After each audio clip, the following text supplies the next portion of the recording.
take a guy, put him on a speed treadmill and say, hold your maximum, hold 100% and hold that for 11 seconds. And they're on there trying not to spit off the back of this treadmill. And then you get the girl out and you're like, okay, you're 100%, you have to hold for 12 seconds. And so it's not about the distance, it's about the duration of exertion. You have to hold it for significantly longer. It's as if a girl bench pressing her max has to do more reps than a guy does. Met a ghost of a king on the road when I first fell.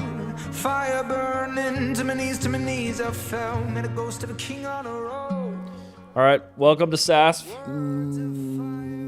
We're back at it. We're here again. And we're getting the track update because it's track coaching season. Track season.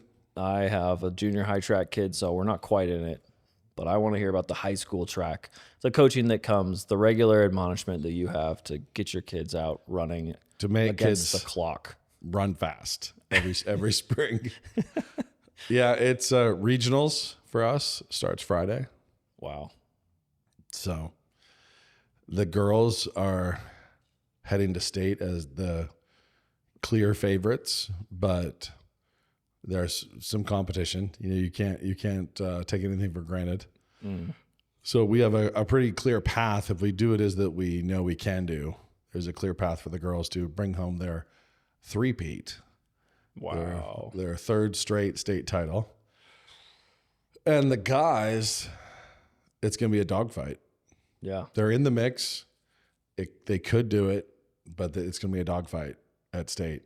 So they could go back-to-back. The guys could go back-to-back state titles. Because they won last year, right?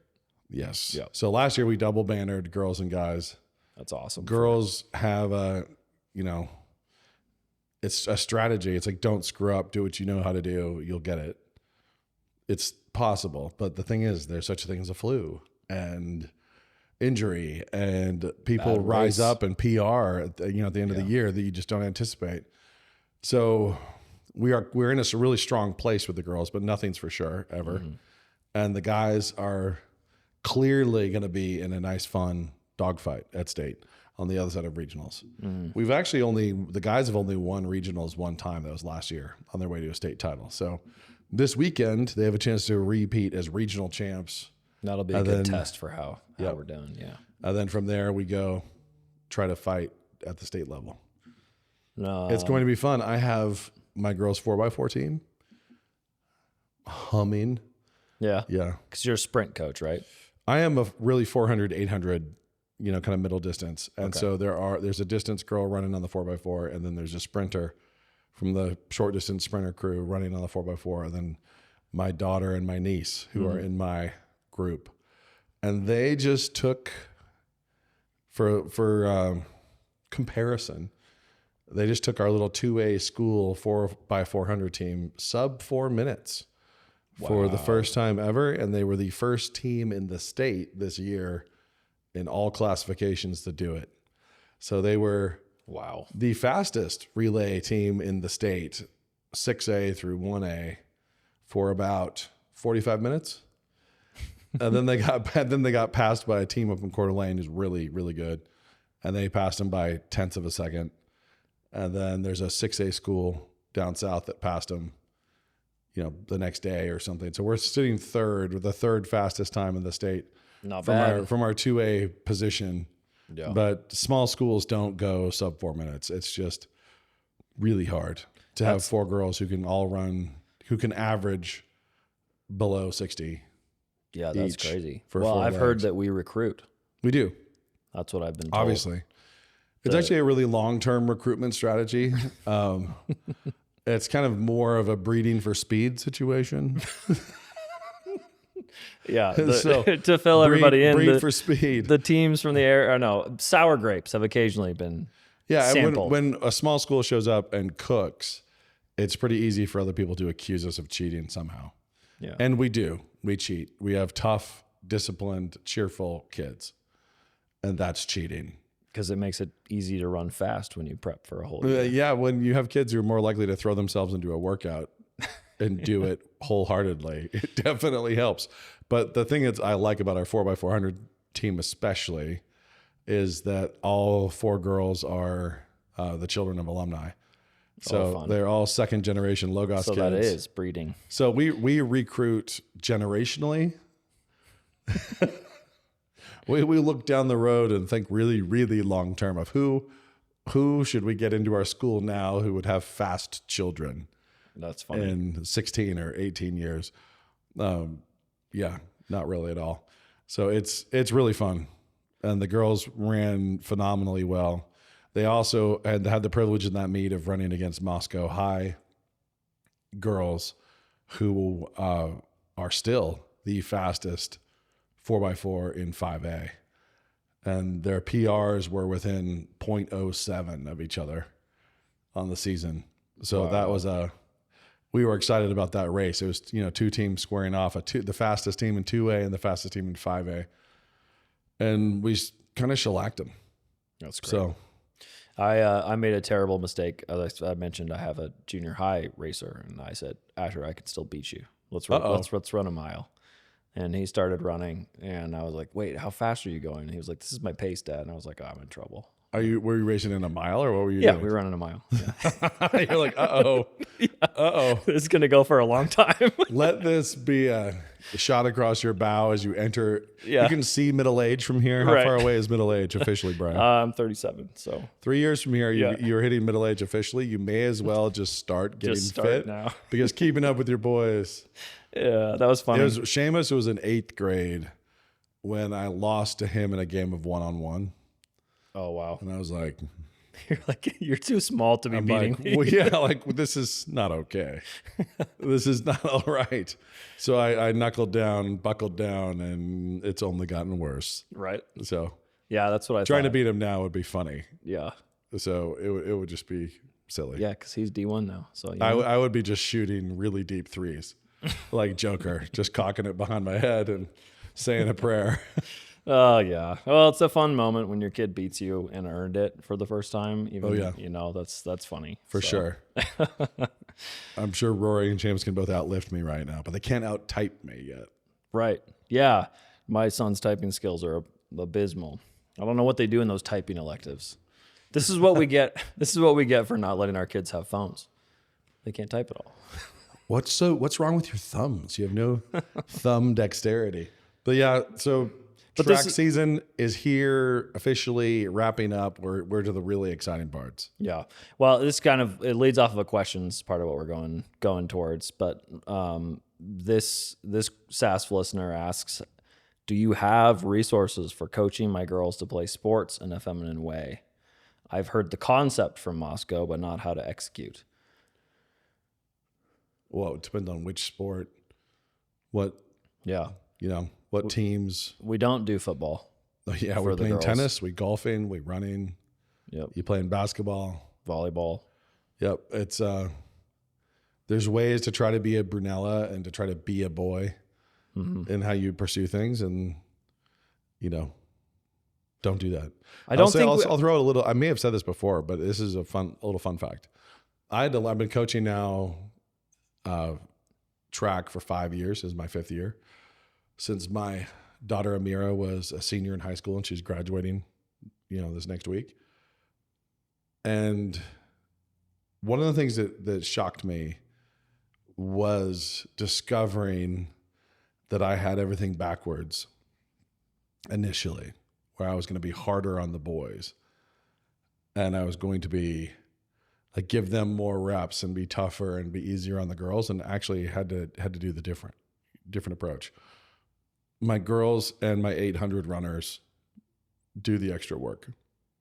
The girls have to do more and respond better to more, and it's necessary for them in their feminine build, in their makeup. They have to have more endurance than guys do in every single race.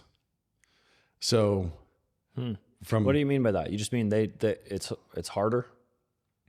if you think of the exertion, the thing of duration of exertion. So take a guy, we think in terms of distance, and so we don't really get our heads around this, but take a guy, put him on a speed treadmill and say, hold your maximum, hold 100%. Hold that and hold that for 11 seconds, 10 and a half. and they're on there trying not to spit off the back of this treadmill. They're just trying to hold it. And then you get the girl out and you're like, okay, you're 100%. You have to hold for 12 seconds. Yeah. And It takes you longer to run. Yeah. And so it's not about the distance. It's about the duration of exertion. Yeah. And so discovering that was kind of odd. And so with, I've got a guy who's running a 400 meter right now, in a 50.1. He's going to be the kid who cracks sub 50 for me. We've got 2 weekends to do it. And he's at 0.1 over 50 second. My fast girls are running, my niece is running a 58. So you have sub 60. That's great. That's awesome. You're contending at state. To contend at state for the guys, you have to be 49 seconds, 48 seconds. And it's significantly less time to have that level of exertion and lactic tolerance and so on. So you're going to hit the same wall. You have the same maximum, the same maximum overload that occurs to you when you're running that 400 meter, and you have to hold it for significantly longer. It's as if a girl bench pressing her max has to do more reps than a guy does. And realizing that the explosive and the male musculature and so on is exerting more force, which is creating more velocity. So there are ways in which that force exertion, calorically speaking, it can even out, but the duration of the tolerance that your legs have to withhold and your cardio and everything else, it's 10% longer, and sometimes more than that.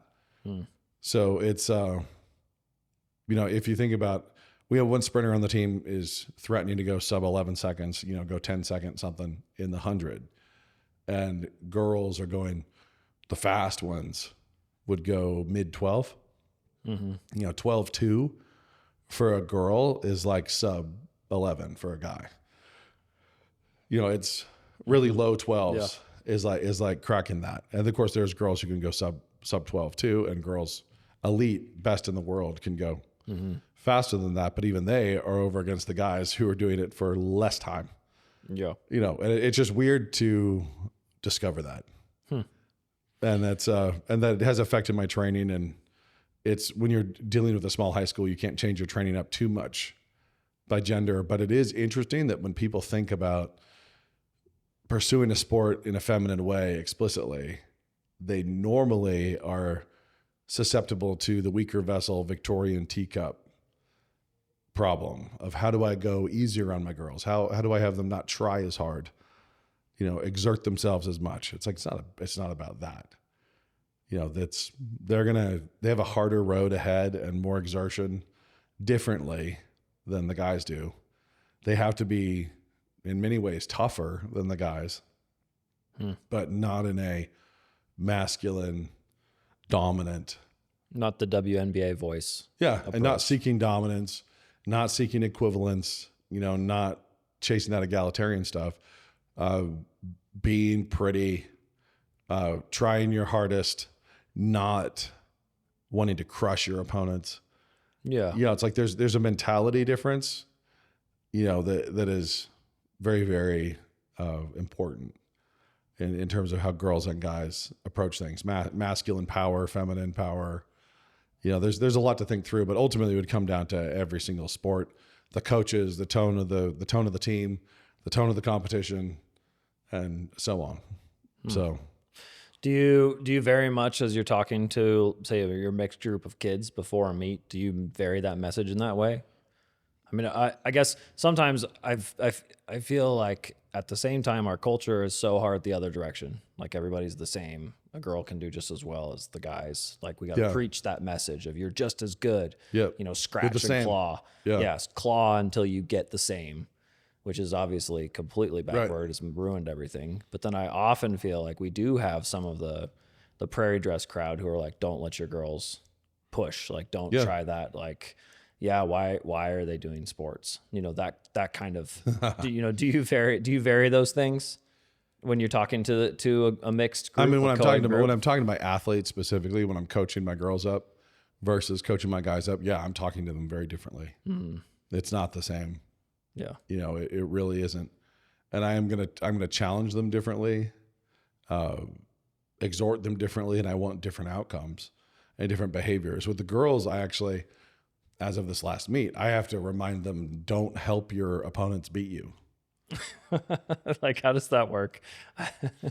You have somebody who's frustrated and just behind you, and they haven't been able to break through in a race. And so the 400 meter, by the way, is an extreme camaraderie builder. So it breaks down a lot of boundaries between competitors. Like they're all going through this valley of Because there's shadow. such intense pain. Yeah. Yeah. They're going through this dark valley together, and especially in the girl side. Now, not always, but there's a lot of girls who are in it together and they relate to each other. And a girl was asking my niece, "What do I like? I can't break through. How do I break through?" It's like, well, the thing, she's a competitor. We've talked about it, and I've coached her up a lot. She knows.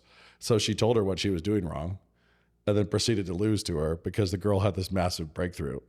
It's like, so she coached up the competition beforehand, and then, you know, her competitor turned to her overjoyed and was like, "It worked." And it's like, and I love that. Like, I love that. And my niece was genuinely celebrating with her. Like, that's so awesome for you. Like, really felt that you did it. I helped you break through. And then right afterwards is like, Wait a minute. now we have to fight at state. At that meet, it was irrelevant, but it's like, Yeah. this is a team and a runner. Like, how do you be supportive and friendly? And you're not trying to knife people. You're not trying to sabotage people. But how do you not just, like a sweetheart, help them beat you? How do you not tell the opponent's point guard, "Do you know where our zone is really weak?" Yeah. Like, it's Right. you know. But there's this friendliness and a sisterhood that shows up that I love. I love that. I love that. That's the kind of climate where that could happen, and be like, you know what? Maybe let's just think through a little more. Talk to her away from the race a little bit. You know, it's like, Yeah. we don't have to do this. But I love, that's going to be a memorable moment for me forever. Yeah. Is having one of my athletes Help the other team. coaching up an opponent really effectively. Which was pretty funny. Okay, here's a question though. This is going to turn into an episode on I guess probably co-ed, the variation between the two. How come we don't do that with stories, or do we? I mean, it seems like With what? With stories, like it does. What are you talking about, Brian? Let me just say the question here first, because the thought is what seems like to me is that girls will read anything, and boys seem to want to only read stories about boys. I guess is some of what I've seen. Yep. And so a girl will be willing to read stories that are written for boys. Boys are almost never willing to read stories that are written for girls. Is that by design? Is that how that works? Yeah. Should we push it? Sure. I mean, is that? But only a certain age. You don't need you don't need an 8-year-old boy learning to read female protagonists. Yeah. But at a certain age of maturity, you should be able to pick up Jane Austen as a dude and say, "This is amazing. You know, this is really good." So if you have like the ooh cooties thing that little boys have to any kind of girl content is fine. Yeah. It's much better than little boys being obsessed with Frozen. But they should grow enough that they can appreciate art and narrative, Yeah. you know, across protagonists.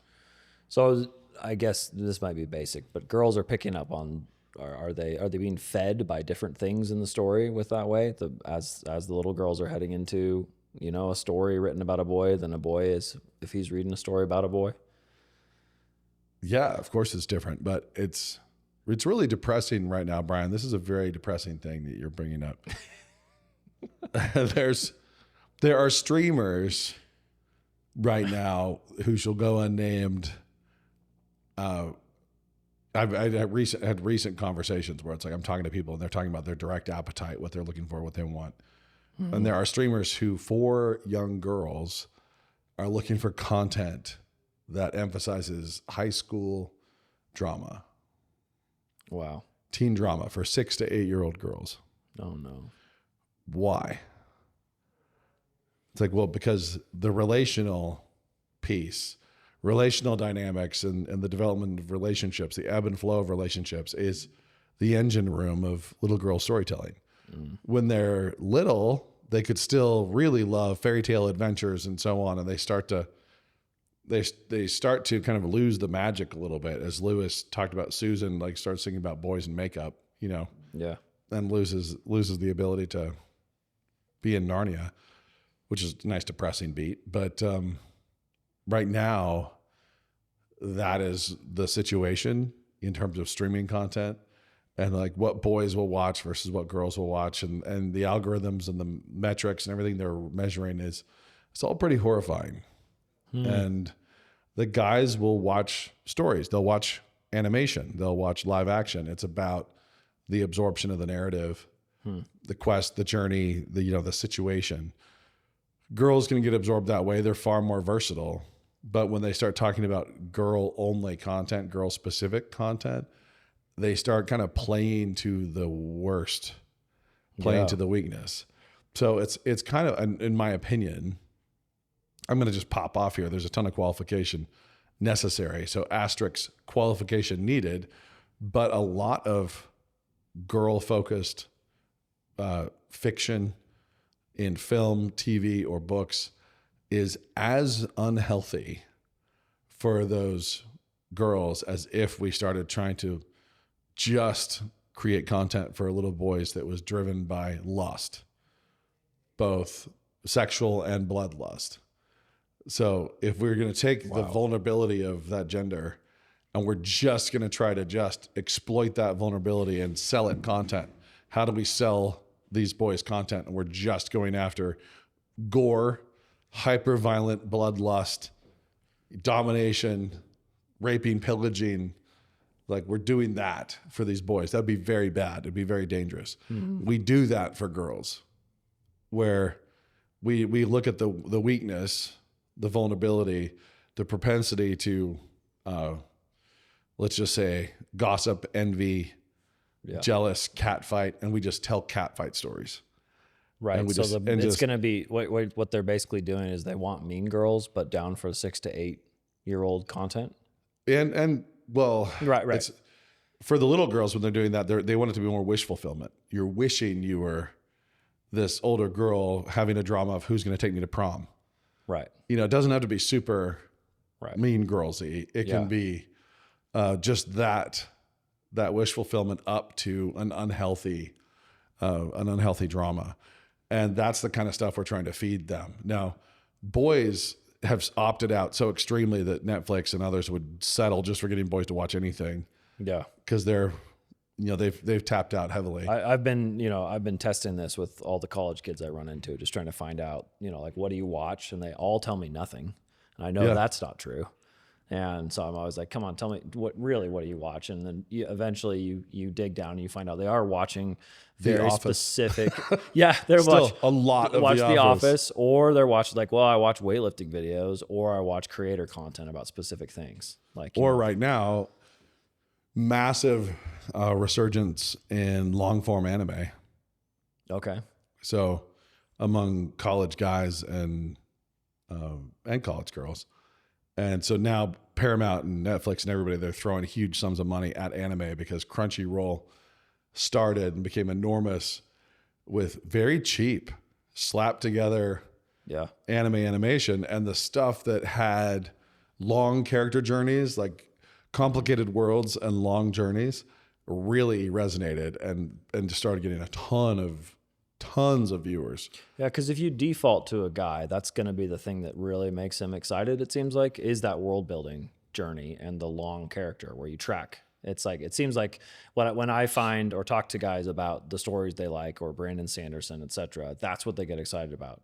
That there's a complex world building system with 8 different kinds of metal, and each one does this particular thing. And then it's this long... It's immersive. Yeah, immersive. And you don't experience. need the animation to be really sophisticated. Right. You can even have some really off-putting, tropes of the anime medium. And if it still has this long-form narrative journey, it's absorbing. That's a big part where anime came from, right? The animation style is skipping steps on purpose because it's cheap Yeah, we had to get to the consumer minimum viable product. And then So they're minimum able- viable product, and obviously So that's where some you of that get the was sort because of- it was yeah. it was niche and it was perverse, dark, deviant. Some of it was for alt markets, and so meaning that those dark, deviant markets, and so they were pursuing the only sustainable way to do something like that, which is extremely cheaply because there wasn't enough of a market to support high budgets. And then as soon as they had finished, this is kind of like the story of movie making in general. Yeah. You know, the first moving pictures were porn. You know, it's like somebody perversely went that direction. You have some of that with anime too, where it came to be and the percentage of anime content that was really dark was much higher than it is now. In terms of actually these big world stories of mangas and other big story built worlds started being brought into production in the anime format, and people got on board. And so it is kind of funny if you bounce around.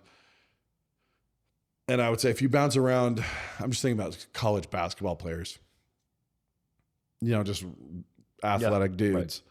Right. And I can think of multiple examples of them talking about or posting about anime. Yeah, a lot of them. But not anything about HBO. Right. I mean, that you'd expect it. It's like, what, are they Game of Thrones fans? And it's like maybe a couple guys in the NBA. But I see way more references to One Piece from NBA players than I do Game of Thrones. So it is really interesting. But as far as it goes, female-driven storytelling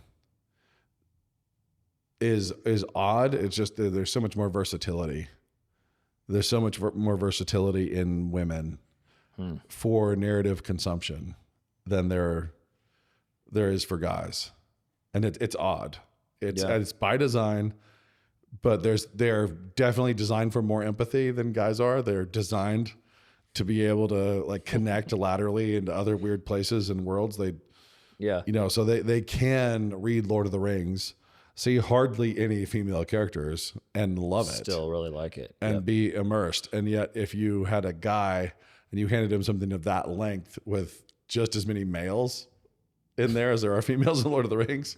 I mean, I think it is Little Women, but there's actually honestly more. Good luck. There's more men in Little Women than there are women in Lord of the Rings. So women have the ability to be really interested in large scale historical events and movements and empires, and you know they can be great history majors and be really, really interested in all these things, and also love Little Women.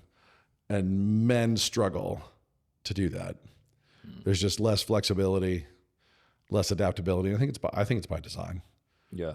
So, you know, you have Harry Potter famously was published with Rowling's initials on the cover to mask her gender. So that guys initially, so that boys would read it because boys are that picky. Yeah. So, you know, anyway, if it said Joanne on the front, boys would know right away. They'd be like, I don't like this. Why is Harry so girly? Yeah. I'm like, now I know. Anyway, it is interesting, but this is all coming off the question just about even training girls differently. Yeah. The idea that women don't need to be tough is ridiculous. The idea that women don't need emotional control and stability is ridiculous. And athletics are not the only way to do that, but athletics are a fantastic way to do that. Athletics don't make anybody holier. They don't make anybody more pious, but they are an opportunity to be sanctified and to like pursue the hard thing and suffer cheerfully in pursuit of goals. And that is something that is every bit as valuable for girls as it is for guys.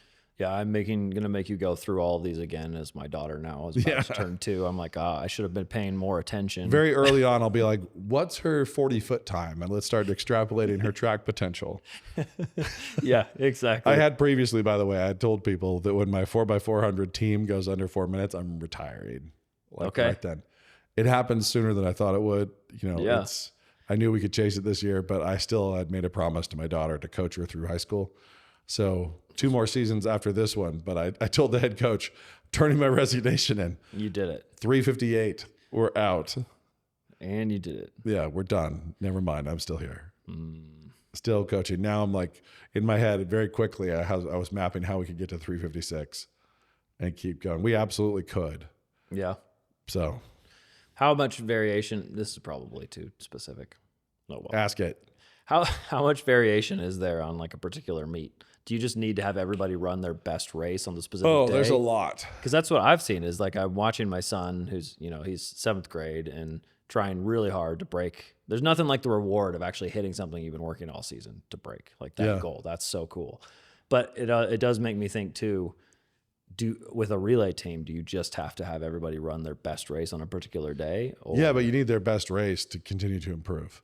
Yeah. And yeah, you need your handoffs to be good, and you want the weather right, and you don't want to be running into a headwind, and it's also ultimately when you're mapping things out, it's tricky with training. You can have meets where you're just saying to yourself, like, okay, this is going to be a down meet, and so I'm not really worried about outcomes in this one. This is a rep. This is a workout. We're going to do some race pace workouts. So the workouts in anticipation of that meet did not respect the meet as much as I do now. So now when you give your kids a workout, the body's going to start adapting immediately to that workout. It's going to take 1 to 3 days for anything to really happen. There is all this research you can measure on how long it takes for top speed to fade, how long it takes for endurance to fade, how long does it take for an endurance workout to really benefit you, and it's unfortunately quite a while. So you want to get to a certain place. I find that building top speed is in some ways harder, just in terms of coach discipline and not messing up and not overworking kids. Adding endurance is easier. But like right now, my kids are going to run Friday, Saturday at regionals, and they have prelims on Friday and finals on Saturday, and the sprint medley relays the end of Friday, and the 4x4 is the end of Saturday, and they're all going to put more reps on their legs this weekend than they have all year. And so this is what we've been building for. And so you see people struggle and break down when they add load, and you see people whom you have actually gotten ready for that moment. And then they put that load on their legs and they're running multiple prelims and relays and then coming back 24 hours later and able to do it again. Yeah. That's not easy. Yeah. So it's kind of answer that is like, yeah, we've had two meets in really bad weather. And then you have meets where you show up and you're running against really top competition. And good weather, bad weather, that's different.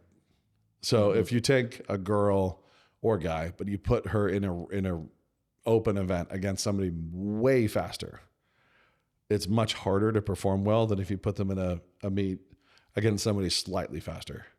Somebody who's just out there that they can run down is a very different effect than somebody who's just uncatchable. In the first 20 meters, you're like, well, that's over. Right. So there's a lot to it. And so I'm kind of always tinkering and measuring. I was talking to a trainer over right before the weekend, really great strength and speed guy, talking to him about this week and what I can do on Monday, what I can do on Tuesday, and then how much recovery is essential before we go to this 2-day thing. But you will start to lose speed after 5 days. And you normally start to lose fitness after 72 hours. So it's like it starts to just kind of atrophy kicks in, but you can get back fast. Right. Well, it's crazy. It feels like the running world, maybe I'm just watching more of it, but watching Gout, that kid, wherever you say his name, I don't know, beating some of Usain Bolt's early records, and then watching they broke the 2-hour marathon. Well, Adidas did. Yeah, with those shoes, the fancy shoes.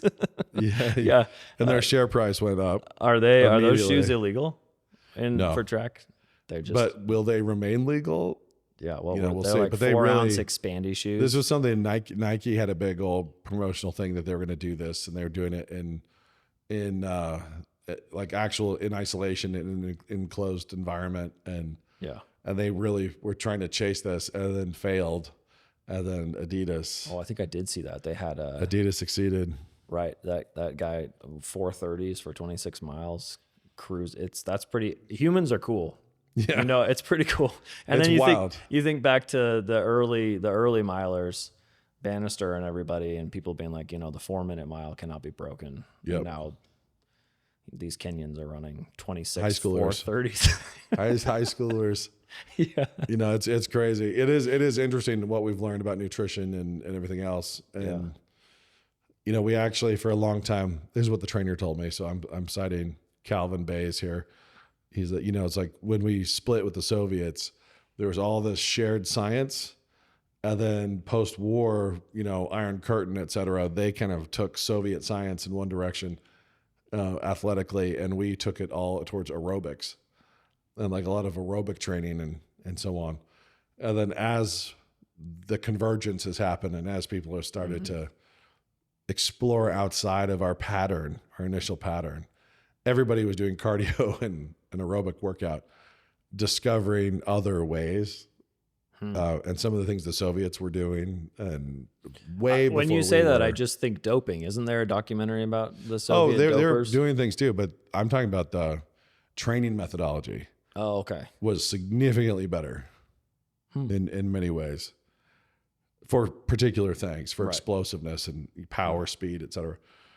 But anyway, it's really interesting, and it's really, really funny to learn about speed retention, speed endurance, max velocity, et cetera. Like all the things you're trying to build in kids. And I have these kids show up and they tell me their goals, and we talk about their goals, and we start chasing them.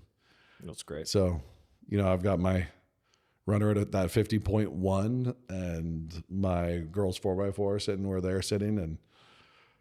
And my daughter, wanting to make progress in the 8 and the 4, and just all sorts of goals are sitting out there for the next 2 weeks for us to try to close out the season and actually hit them. And we'll hit a bunch for sure. Awesome. Yeah, it really is fun. It is very fun. It's also funny to me how much it just applies to life and everything else I do. Yeah. So like making the plan, what are the goals, reverse engineer it, start to take action now. Right. The worst thing you can do is sit on your hands and hope. Actually make the plan, build the map, start working towards it.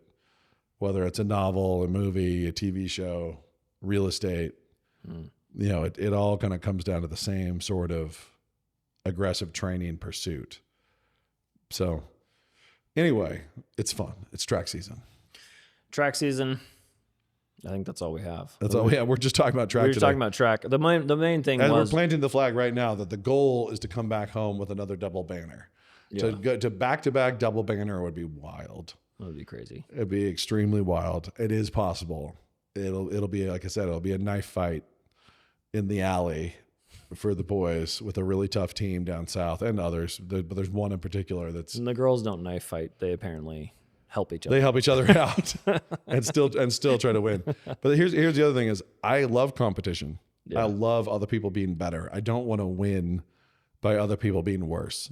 I want to win by us achieving our best. The girl who was asking for help is a sweet girl, and she's a great competitor. And our girls have known her forever. And it's like I find it adorable that happened. Yeah. It's really funny that it worked.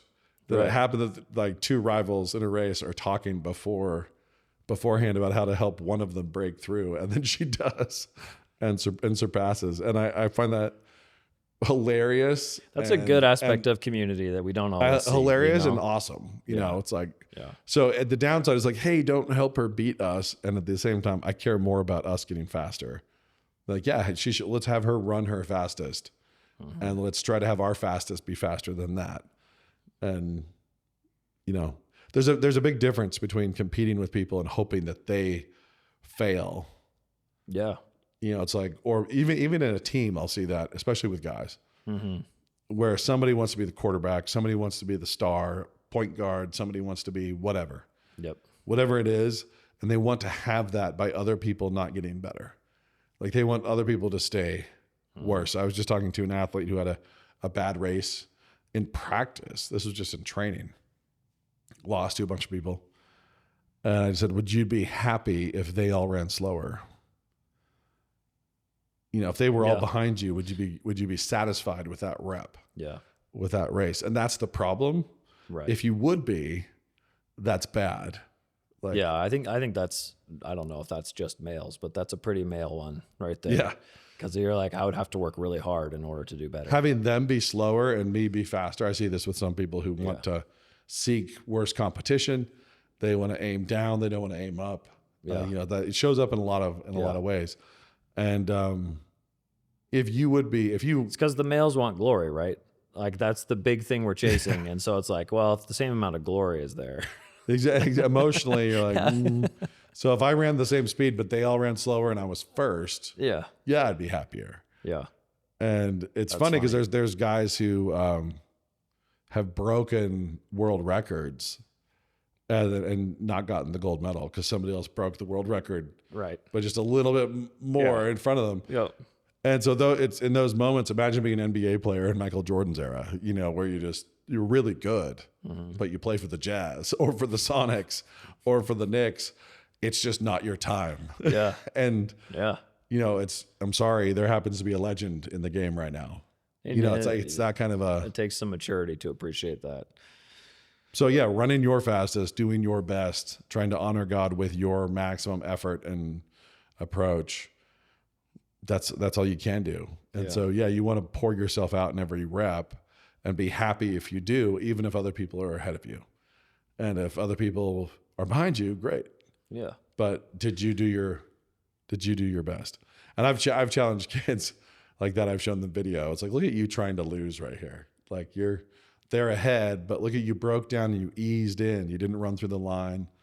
You know, you won, but that was not your best. You got to step up. You got to do better than that. And that kind of challenge, like, I don't care that it's gold. I don't care that you're on the top of the podium. It could have been a little better. Well, what I see you doing when you're coaching girls and boys is not this thing that I think the reformed subculture gets into, of focusing on the girlness of the girls and be like, all right, I'm coaching you, but we're going to talk about what it means to be a girl. Or even sort of, I think some of the boomer mindset. I would say for me, when I'm coaching them, it's more that I'm not trying to turn them into guys. I'm talking to them as girls. Sure. I'm not saying, so let me explain to you what it means to be a girl. Yeah.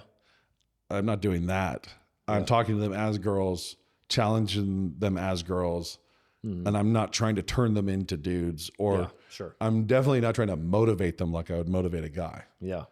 You know, so it's not the same. The levers aren't the same. And there are people who do try to steer them into that masculine competition. And we run into it sometimes where you see a girl at a race where at the starting line, she's very much a dude, very much has that dude behavior and that dominance that she's looking for. And, Sneering. you know, and, glory hound, kind of rude, vicious to people around her. You know, it's where guys could get at the, you know, a Larry Bird can walk into a locker room before the 3-point shooting contest, famously in the All-Star game, and just say, okay, so which of you guys is finishing second?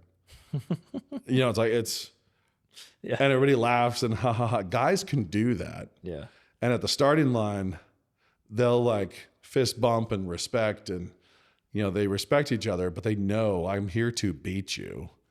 And two friends could be at the starting line and they could yap, you know, like they could jaw a little bit and stay friends. You know, it's like, that is possible.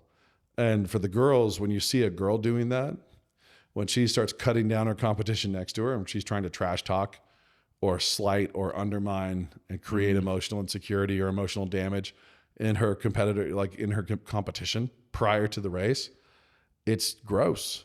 But when you see two guys doing it, it's not.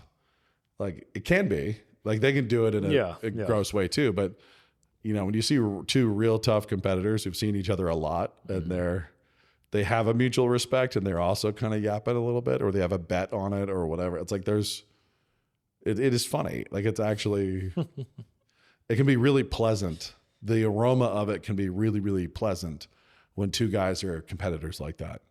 Like, cheerfully trying to take the scalp from each other without hatred, without loathing. But a girl who shows up to the blocks and starts yapping sideways is just kind of, you know, like, what are you doing? Like, what is this?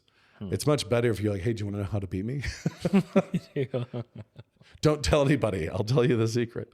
Yeah, it's a really fun time of year for me. The sun's coming out. We don't have the same bad weather, that we see a lot of times early in the track season, knock on wood. And regionals this weekend and state next weekend, and then I'll be off the hook for another year. Back to productivity without making children run fast. It's good. God has no problem if you sin, making it hurt, and making it hurt for a long time. And making it hurt until the resurrection. We think that when there's an opening, we should lurch into it. We should throw ourselves into it instead of waiting on the Lord. Welcome to the Battles of David. In this series, we're going to consider the life of David and his many conflicts. The man after God's own heart, the sweet psalmist of Israel. And we'll find that he not only goes to war with the Philistines and goes to war against Saul, but he also goes to war against sin. It's like what kings do. Kings are generous. They have the stuff, not for their own good, but for the sake of others. God's immediate response to a man who says, I have failed, I have sinned, is, you're forgiven. We'll consider his battles in various seasons of his life, in various situations, when he's young, when he's old, when he's declining. We hope that you enjoy this series.